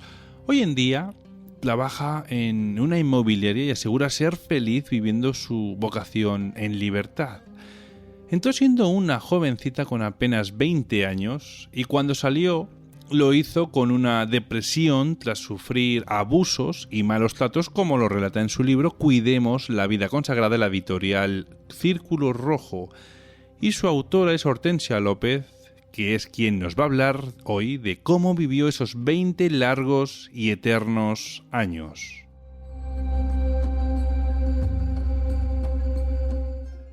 Hola Hortensia y bienvenida a Misterioso Universo en la Red. Hola, gracias. Buenas noches. Bueno, no sé cuándo lo vas a emitir, pero como ya es de noche... Nada, no hay problema. Esto nuestros amigos lo escuchan en diferido, así que tampoco es mayor problema la franja horaria. Bueno, pues Hortensia, ¿con qué fin has decidido escribir este libro sobre tus últimos 20 años? Pues la verdad es que fines han sido varios. La verdad, principalmente, mira, yo cuando me secularicé, escribí al cardenal prefecto de la Congregación para los Religiosos contando todo lo que yo he vivido. Lo mismo que cuento en el libro, solo que más resumido, era una carta, ¿no? Pero bueno, es una carta bastante extensa, pero... Y entonces me contestaron diciendo que a este dicasterio no les compete porque yo ya estaba secularizada. Entonces aquello me dolió mucho, me dejó fuera de juego, además con toda la tralla que yo ya tenía de obispos y vicarios que no me hacían ni caso, y pues la verdad es que me disgustó mucho y yo me dije, yo esto lo tengo que contar, lo tengo que contar, lo tengo que contar. Y entonces era una necesidad mía interior de contarla. Y luego cuando yo iba escribiendo el libro, pues la verdad es que para mí me servía de terapia porque fui echando fuera muchas cosas, fui poniéndolas en orden en mi cabeza. De hecho, muchas cosas ya que después de escribirlas que se me han olvidado, ¿sabes? Como que lo tenía ahí. Y yo cuando lo estaba escribiendo tenía mis dudillas, digo, ¿qué hago? ¿Lo publico? ¿No lo publico? Total, que al final una amiga mía me animó, que le di el primer borrador cuando lo terminé y me dijo, no, tú esto lo tienes que publicar. Y ahí me lancé. Entonces yo también, entre los fines, un fin que tenía también eso, bueno, contarlo, darlo a conocer, que la gente sepa lo que pasa, ayudar a las monjas que están pasando por lo mismo, no reciben ningún tipo de ayuda, porque claro, estas monjas, el problema fundamental es que no detectan el problema, como me pasó a mí, que yo cuando lo detecté fue cuando vi en un telediario una noticia sobre violencia de género, me vi identificada y ahí fue cuando yo abrí los ojos. Me puse a estudiar me metí en internet, me puse a estudiar y detecté. Y entonces yo me di cuenta que estos problemas quien los detecta son los psicólogos. Y entonces las monjas no reciben esa ayuda, no es que ni siquiera detectan el problema. Entonces, digamos, uno de los fines es eso, llegar hasta las monjas de clausura para que ellas se sientan identificadas y puedan pedir ayuda. Y luego otro fin también era entrar en contacto con personas que hayan pasado por lo mismo o estén pasando, que nos reunamos, que nos apoyemos, que, en fin, o sea, que se juntaron una serie de fines y bueno, ahí me decidí y lancé el libro. La verdad que estoy muy contenta. Desde que lo escribí yo es que me noto cambiada, mi estado de ánimo yo me noto mucho mejor y ha habido gente que me lo ha dicho, dice, se te nota cambiada, yo me veo más motivada para todo, para el trabajo, para estudiar, para leer, para todo. Ajá, entonces, Hortensia, ¿a ti lo que es tu orden, la orden a la que tú pertenecías o en la iglesia en general, te ayudó a poder rehacer tu vida una vez que tomaste la decisión de abandonar el convento? O sea, la iglesia, digamos, como institución, no. Yo esperaba algo más por el hecho de ser una persona consagrada, por el hecho de ser esposa de Cristo, porque es curioso precisamente cuando se habla de las personas consagradas, de que eres esposa de Cristo, y es como algo, una dignidad muy grande, ¿no? Y luego, después de lo que vi, digo, hay que ver cómo tratan a las esposas de Cristo. Pero he recibido ayuda pues de Cáritas, de la Hermana de la Cruz, de la Hermandad del Gran Poder, ayuda económica para salir adelante, con ropa, con comida, con pagarme el alquiler. Y luego gente de iglesia pues me apoya mucho y todo esto. Pero así iglesia como institución, sobre todo por parte de la Congregación para los Religiosos, ayudaron con una persona consagrada y nada. Y fue muy decepcionante, la verdad. Y Hortensia, para el que no sepa cómo es el día a día de una monja de clausura, ¿cómo transcurre? ¿Qué soléis hacer? Bueno, el día transcurre, se intercambia la oración y el trabajo, fundamentalmente. Entonces se combina oración y trabajo. Te levantas por la mañana, lo primero es ir al coro, rezar los laudes, hacer una hora de oración, se reza otra hora del oficio divino, se llama tercia, y luego depende de los conventos. Algunos conventos ahí seguidos de esta hora tienen la misa, otros a media mañana, y luego se va intercambiando tiempo de trabajo, luego vuelves al coro, otra vez que estás sexta, y otra vez, y así todo el día, intercambiando en medio la comida y luego la recreación, y luego otra vez oración, trabajo, así todo el día. Y por la noche otra vez después de la cena, otra hora de recreación. Hortensia, ¿cuándo empezaste a plantearte que querías destinar tu vida a una vida de clausura? Pues así seriamente yo tendría 19 o 20 años, fue cuando ya me decidí. Pero vamos, yo la inclinación la he tenido desde niña. Pero bueno, tampoco lo pensaba mucho, estaba ahí, era un deseo.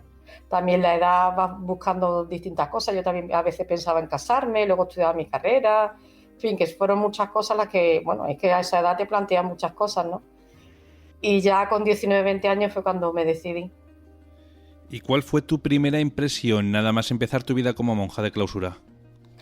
Hombre, lo primero es una ilusión muy grande, es como decir, lo he conseguido, porque cuesta también, ¿no? Y lo primero, mucha ilusión, muy contenta y muy bien. Y luego ya, pues, te entregas y estás ahí con ganas de aprender, con ganas de trabajar, con ganas de todo. Y luego después, cuando pasan varios años, cuando ya empieza uno a plantearse muchas cosas. Pero al principio va siempre con mucha ilusión. Y para poder superar todo lo que has vivido durante estos 20 años de martirio por parte de tus superiores, has tenido que acudir a psicólogos y psiquiatras. ¿Cómo te sentiste durante toda esa etapa donde sí te reconocían que sí que existía una enfermedad real y que no era algo producto de tu imaginación?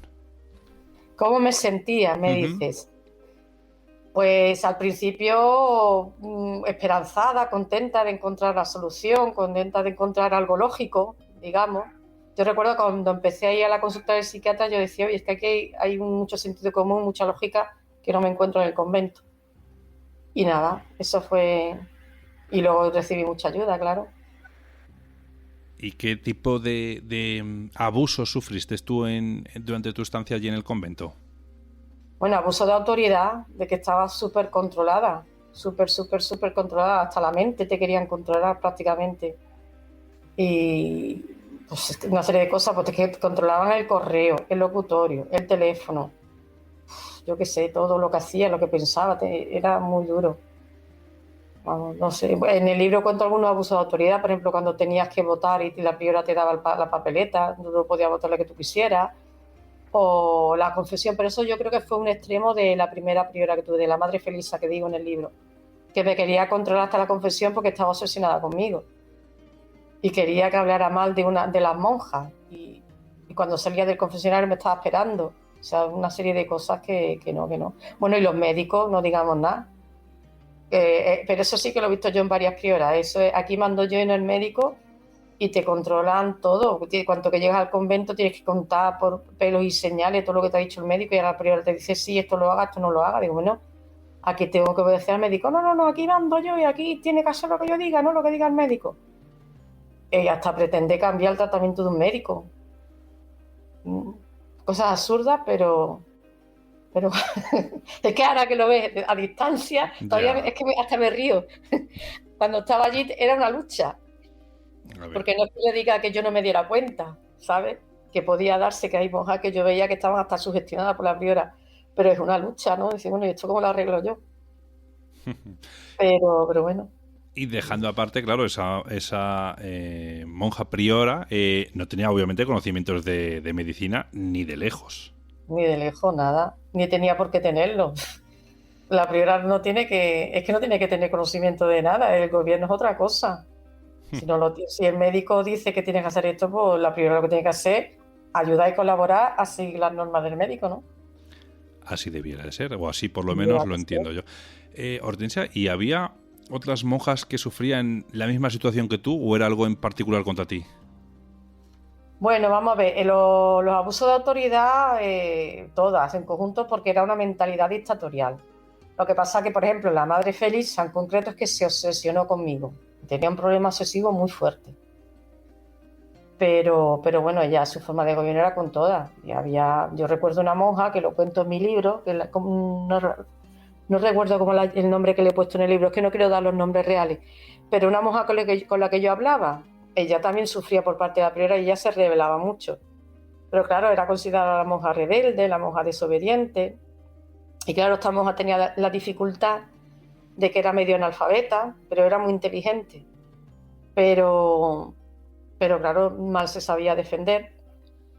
Y luego tenía la cosa que ella había sido lega, y cuando el cambio que hubo después del concilio, pues ella pasó a ser de velo negro, que se dice, o sea, dejó de ser lega.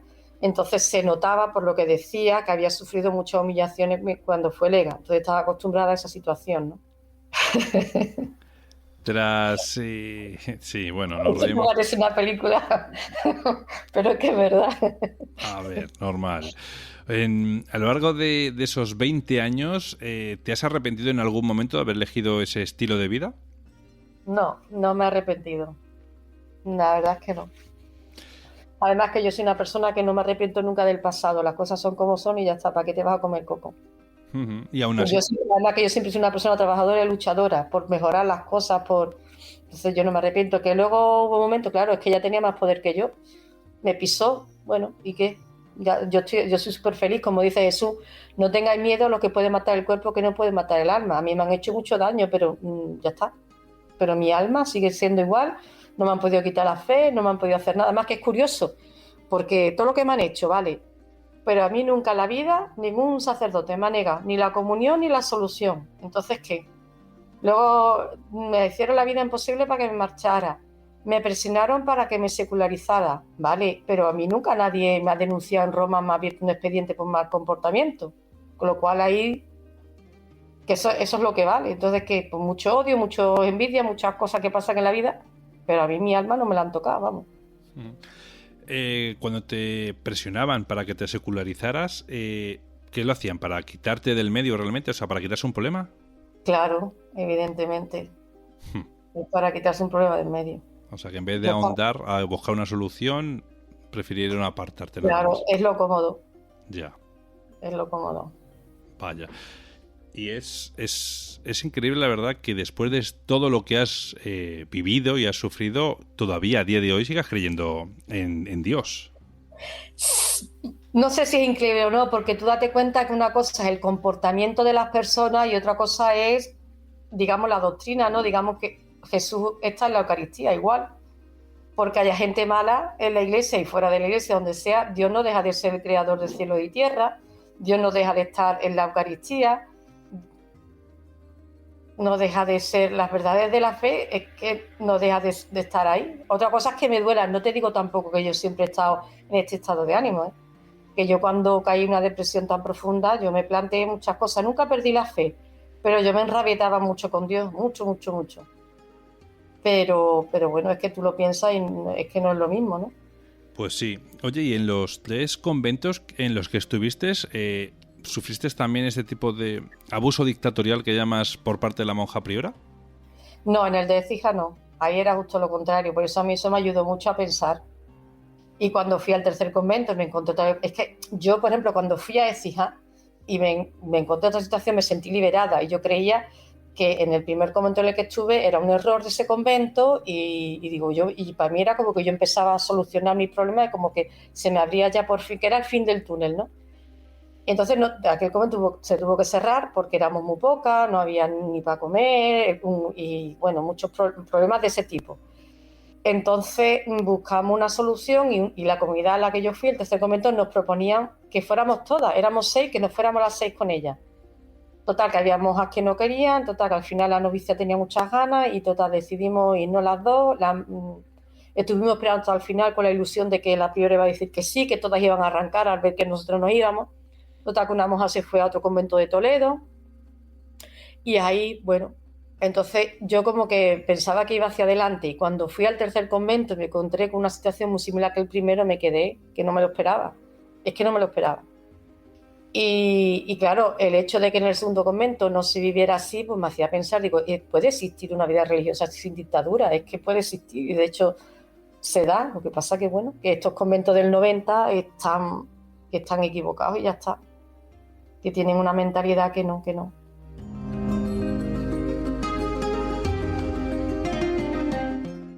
¿Este tipo de conductas se dan solamente en conventos españoles o sabemos de si también se dan ese tipo de conductas en otros conventos de fuera?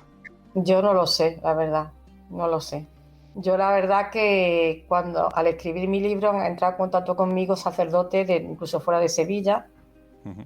Y entonces me han dicho que ya la Santa Sede está haciendo algo con respecto al abuso de autoridad aquí en España, pero no sé si en otros países también lo hay o no. Y yo no lo sabía, la verdad que me dio mucha alegría. Yo les digo a todos, a mí me contestaron así. Me dijeron que no les competía. Dice, no, pues ya la Santa Sede está intentando hacer algo porque debe haber muchas quejas, no solo la mía. Lo que pasa que no sé, yo no sé por qué me contestaron eso, es que no lo entiendo, la verdad. Pero bueno. Bueno, lo mismo es por taparte un poco la boca y decir, venga, estate tranquila que algo haremos, ¿no? No sé. No sé, pero tenían que haber contestado de otra manera. Es que yo creo que ante una cosa así, lo menos que se puede hacer es abrir una investigación. Y palabras de ánimo, es lo menos que se puede hacer. Y ayuda económica, ¿eh? Eso es que para mí es obligatorio, vamos. Que después de 20 años haber dado la vida por la iglesia, que te pongan de patita en la calle, que me hace gracia, porque cuando me presionaban aquí para que me secularice, quítate el hábito, no sé qué, digo, bueno, quítate el hábito, ¿vale? Deme usted dinero para comprarme ropa, ¿no? ¿O no? Sí, claro. Es que es muy cómodo, es que son unas maneras de hablar que es muy fácil. Oiga, ¿vale? Pues venga, dame usted 1.000 euros. Porque yo fui, bueno, me dieron ropa por varios sitios y entonces me informaron de la hija de la Caridad que daban ropa. Uh-huh. Y no vea tú qué almacén de ropa tenía. Y a mí me resolvieron el problema. Me vine cargada. Yo dejé el hábito en mayo y me vine cargada de ropa de verano. Y cuando llegó el frío fui otra vez y me vine cargada de ropa de invierno. Pero bueno, yo que necesitaba y no tenía dinero. Que me hace una gracia, quítate el hábito, ¿vale? Pues dame ropa, dame dinero para comprarme ropa. Que tengo derecho también, ¿no? Después de haber dado la vida por la iglesia, haber trabajado tanto y haber... Pero son cosas que de verdad que no se entienden. Pues sí, efectivamente. Desde luego que sí. Y te pregunto ya por último, o sea, vosotros dentro del convento no tenéis ningún tipo de apoyo psicológico para este tipo de situaciones, incluso hasta entiendo que las de clausura, porque al principio puede generar eso un shock hasta que te acostumbras, porque te lo pueden contar, claro, tú a mí me cuentas ahora, bueno, pues hacemos todo ese trayecto, ¿no?, que hacéis al cabo del día, todas esas tareas, que si oración, que si luego la cena, que si ciertas actividades, pero claro, para eso nadie está preparado cuando te metes en ello. Claro, yo de todas maneras te digo lo que yo he visto en el Carmelo del 90, porque yo las veo muy atascadas en el pasado. Otras órdenes no sé cómo funcionan. Entonces aquí hay un rechazo hacia una ayuda de psicólogo y eso porque se consideran que son unos modernos, que son unos ateos, que no sé qué. Entonces tú ves que las monjas están, ellas son las que tienen una mentalidad muy atascada del pasado. Pero claro, en ese sentido no están abiertas, entonces ese es el problema. Y bueno, yo creo que sí que los conventos hace falta ayuda de los psicólogos como en todos lados, porque no solo ya problemas de maltrato, ¿no? Es que simplemente en la vida misma todos tenemos nuestros traumas, nuestras fobias. Eso que lo detecta y que lo resuelve es un psicólogo, ¿no? Yo es que lo digo en mi libro, que la psicología y la teología tienen que estar unidas, no enfrentarse, que hay gente todavía que enfrenta sacerdote con psicólogo, pero es que tocan los dos, el alma humana desde dos aspectos distintos, lo que hay que hacer es complementarse, no está en guerra. Porque tú, por ejemplo, el sacramento de la confesión, que tanto te educan, no, la dirección espiritual, tú cuentas a todo el sacerdote, él te va a ayudar, vamos a ver, el sacerdote, cuando vas a confesarte, en realidad la confesión es para perdonar los pecados, no es para otra cosa. Que luego hay una dirección espiritual o que hay una ayuda, pues dependerá también si el sacerdote te inspira confianza, dependerá si realmente estás preparado, si estás formado. Pero digamos lo que es el sacramento de la confesión es para absolver los pecados actuales. Entonces una fobia, un trauma, lo que sea, eso no es pecado. Luego el sacramento de la confesión no hace absolutamente nada sobre eso. Entonces no entiendo ese rechazo hacia la ayuda de los psicólogos en la vida religiosa, que no lo entiendo. Si es que es otro aspecto. No sé si me he explicado bien. Pero... Sí. Perfectamente. Bueno, este tema de el ayuda o no ayuda por parte de psicólogos daría para un debate muy, muy grande, muy amplio en este tema, Hortensia. Así que nada, Hortensia, muchas gracias por compartir con nosotros tu historia y ojalá que tu libro sirva para que otras monjas identifiquen lo que les pasa si son maltratadas y obviamente que no se callen. Así que cuidemos la vida sagrada de la editorial Círculo Rojo. Es el libro del que nos ha venido hoy a hablar nuestra invitada Hortensia López. Hortensia, ¿estás presente en redes sociales? No. De momento no, ¿no? Porque no sé manejarlas, la verdad. Eso a mí me supera. Muy bien. ¿Y formas de contacto? Bueno, sí, tengo un blog personal que escribo relatos, eso sí, pero nada más. Vale. Si alguna persona que nos estuviese escuchando quisiera ponerse en contacto contigo porque se ha sentido identificada o quisiera comentarte algunas dudas o algo, ¿cómo podrían hacerlo? Pues por medio de mi blog. Los comentarios me llegan. De hecho, se ha puesto en contacto conmigo una mujer que me ha hecho mucha ilusión, que ella me ha dicho que es familia de una monja que está sufriendo también abuso, y nos hemos puesto en contacto y hemos estado hablando y muy bien. La verdad que nos hemos ayudado mutuamente y estoy ilusionada porque ya te digo, como antes, que ese era uno de los fines de mi libro, contactar con gente así. Entonces, por medio de mi blog sí que me pueden entrar en contacto conmigo. Vale, pues dinos cuál es tu blog, por favor. Mi blog se llama Flores que Compartir, blogspot.com. Muy bien, vale, perfecto. Pues nada, pues Hortensia, nuevamente muchas gracias y bueno, pues ojalá y llegues a mucha gente y estaremos pendientes de ello. Muchas gracias, buenas noches. A vosotros.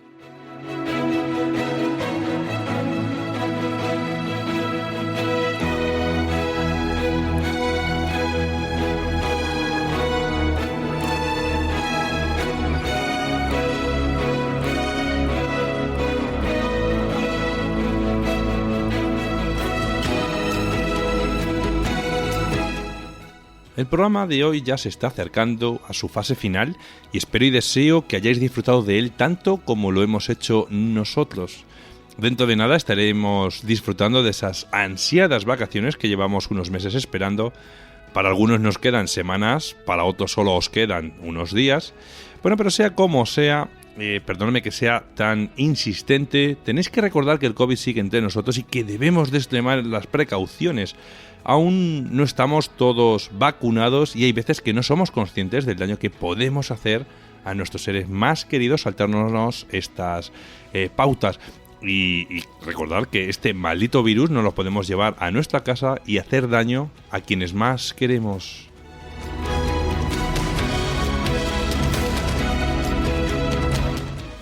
Y antes de marcharnos directamente a la despedida, os voy a recordar las formas de contacto y redes sociales en las que nos podéis encontrar. En Twitter nos podéis encontrar como @universored, en Facebook como Misterioso Universo en la Red y en Instagram como Misterioso Universo en la Red. La forma de contacto serían a través del email misteriosouniversored@gmail.com, a través del WhatsApp del programa, el 689 80 96 32. Acordaos que tenéis que añadir más 34 si vivís fuera de España. Y también podéis uniros al grupo de Telegram que vais a encontrar en la descripción. Os deseo una muy buena semana, un muy buen verano y nos vemos en el próximo programa. Un fuerte abrazo para todos.